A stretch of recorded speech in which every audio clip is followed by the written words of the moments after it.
ध्यान देना, जिसके घर में वृद्ध स्वजन है ने उसके घर में सारे तीर्थ है, सारे देवताओं है। यदि तमारा घर मांथी वृद्धो गया ने घर घर नहीं रहे।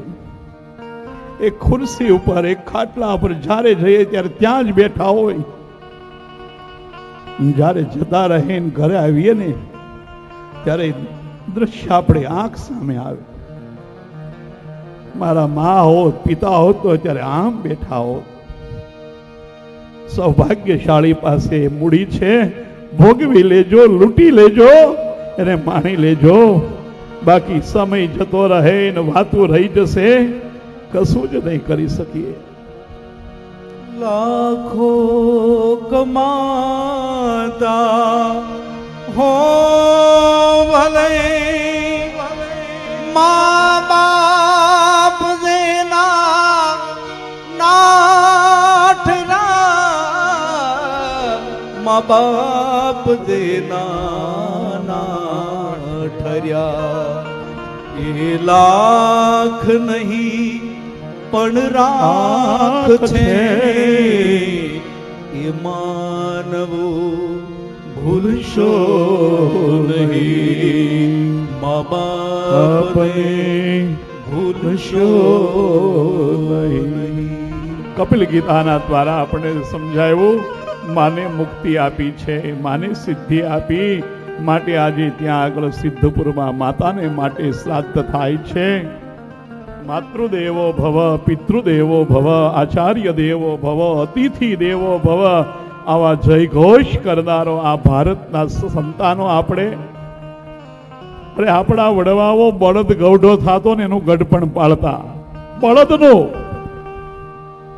અને આજ આપણે એટલા બધા સુધરી ગયા, ભણી ગયા અને પૈસા વાળા બન્યા ને મોટા મોટા આલિશાન વૃદ્ધાશ્રમો બનાવવા માંડ્યા।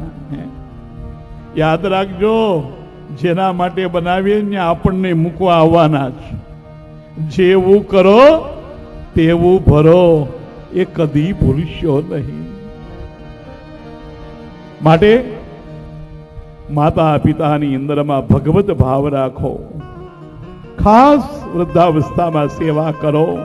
હું નથી કહેતો 24 કલાક પાસે બેસા રહો, પણ એની નાની નાની જરૂરિયાત જાણવાની પૃચ્છા રાખો।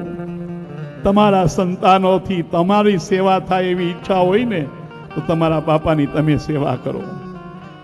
એક ભાઈએ બહુ સરસ આનંદની જોક્સ જેવી વાત કરી। દીકરો એના પિતાને કે પિતાજી વાળ ધોળા થવા માંડ્યા તમારા, આવું કેમ? મારા બધા જ કાળા છે।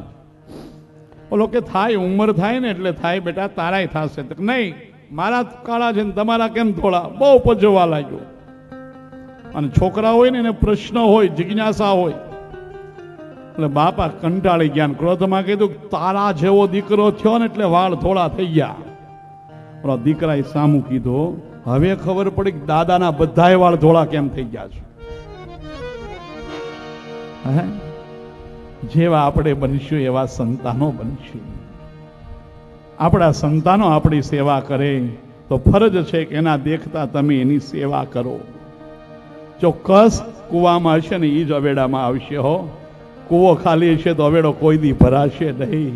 તમે સંસ્કારી હશો તો બાળકો સંસ્કારી થશે, થશે ને થશે।